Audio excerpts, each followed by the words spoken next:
I have one. I may get another during the off-season. I might get my son's name, but I'm not sure yet.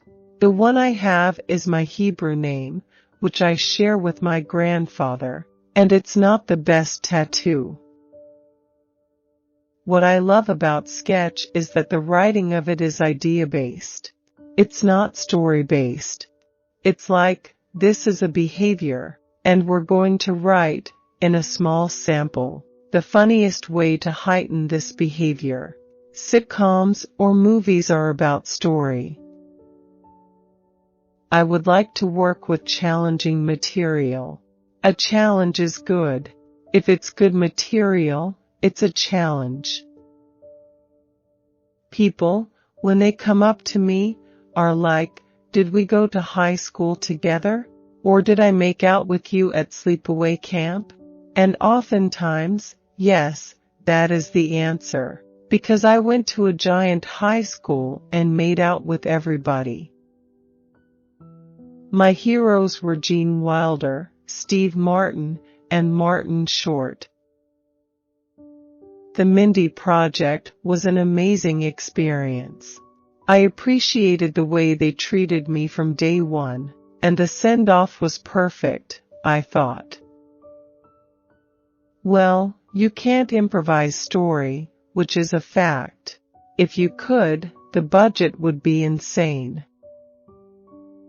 Nothing surprises me on happy endings. Because the show, I think one of the awesome things about the show is that it's so open to doing anything. We could do a genre episode. We have the green light to do whatever we want.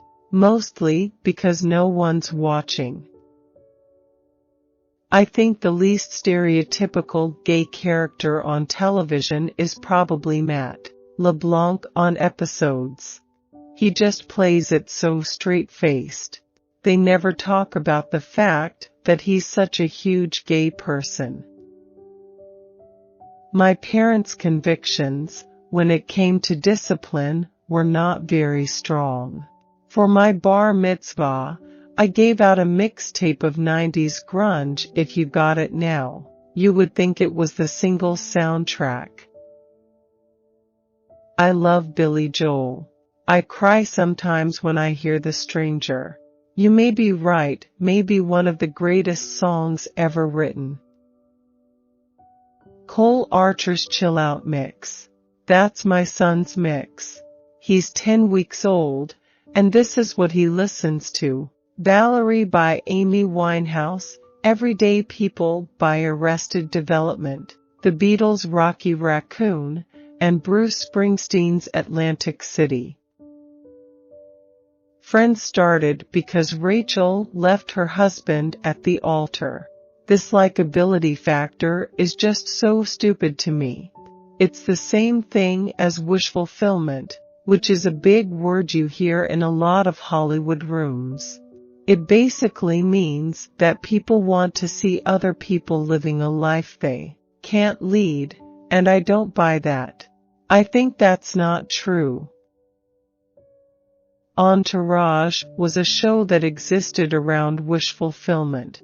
People watched it because they wanted to believe they could go on private jets and be hanging out in Hollywood, but as a show, comedically, it was not funny. Not a funny show. It's funny, ironically, because of how terrible it is. I think where it's going is toward what the music industry is like, where channels will be considered more like labels that carry the type of TV show that you like, and then you'll consume them however you can. For example, I don't really watch Showtime, but I bought Homeland, and I've been watching every episode on my iPad. I am what they call a chubby skinny guy. I appear to be normal and have the look of an in-shape man, but if we were to go to a pool party, I would go with my shirt on. Anytime I audition for something, it's always a question of whether or not the people I'm auditioning for understand I'm an improviser, and I like to do that. and if they like that, or if they just want someone who's going to do what's written. I've not gotten so much stuff because I improvise in an audition, but I always feel like, if that's the case, the reason is because it wouldn't have worked out anyway with us working together. I'd say 80% of my auditions go very horribly. Eventually, I got the call for Iron Man, and I read sides that had nothing to do with what I did in the movie, and I performed it once while no one was in the room. It was videotaped, and I'm sure Shane Black was watching it from his helicopter or something. And then I got a call the next day that I was going down to shoot it. I don't know if you can catch my vibe, but I'm a pretty laid-back guy. The Russo brothers are the best people ever, and they cast me in Happy Endings. I did text Joe Russo to say, I don't think my character dies, so if you need a local news cameraman to show up in Captain America 2, I know it doesn't make sense, but just hear me out on this. He was really cool about it and turned me down right away. I'm obviously not a guy who focuses on weight too much, but for certain jobs, you have to gain or lose weight. My wife and I ran through Justified in, like, a day. And that is such a funny, amazing show. Portlandia, love it. I can consume 3 episodes of it without even realizing I'm watching TV. I got to see Jack White. I love his new album. There's a song on the album called I Think I Should Go to Sleep that my son loves. We play it on a loop around the house, and he just bounces around. Well, I had been in physical altercations, but they weren't really fights because I am too scared and Jewish. So anytime that it gets to a point where there is going to be a fight, I immediately apologize. I'm not a super nervous guy in general. I don't live a ton of my life in my head. I really want to be good at what I do. If you're a suburban kid and you're 30 minutes from New York City, that's the luckiest thing in the world. Growing up in Livingston, New Jersey, was terrific. It takes a lot of time to write and put up a sketch show, but that's part of who I am. I don't think that ever goes away. That sensibility, especially coming from the Upright Citizens Brigade. That's just who I am. I would say, as I'm into my 30s, I have become a better friend because I don't need as much from my friends, and so when you don't need as much, you can be better at giving. I think I was probably, at one point, a very needy friend, and as you grow up and you have your own life and get married or not and have kids or not, and life goes, and it grows, and you grow with it. And I think I'm a better friend now.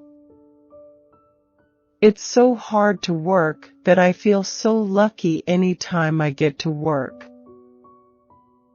I don't really know how to build a career or what to do, but I have the instinct to keep doing different things so people can see different things. I would really love to do an action movie. An action comedy would be right in my wheelhouse, but those are really hard to come by. I guess I'd like to do a straight-up drama someday down the line, but I just want to keep working. I play guitar, and I'm a decent basketball player. People like to play on my team. I would never put my kids in front of the camera. I loved my time on the Mindy Project so much. It was only supposed to be half a year. It was really only supposed to be one episode, and then it became 3 episodes, and then it became half a year, and then it became a year and a half, and then it became 2 years. My parents were actors, and so I was born in New York City, and when I was 7, they quit acting and went back to medical school at the University of Chicago.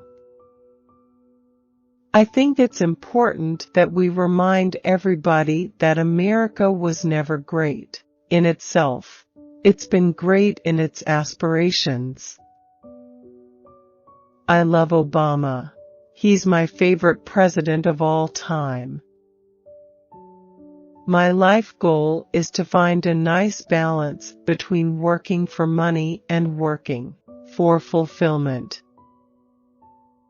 I try to do different things as much as I can. I feel like every actor, there's a limited number of tricks and go-tos. The real good stuff you can't get to unless it's something you haven't done before. So I try to make sure each thing is slightly different. Unless it's for the money, then I don't care. I bombed on stage millions and millions of times. And that's part of it. You go up with a half-baked idea, and you bomb, and so what? Nothing bad happens if you bomb. My wife is an amazing mother, like, top 5 of all time.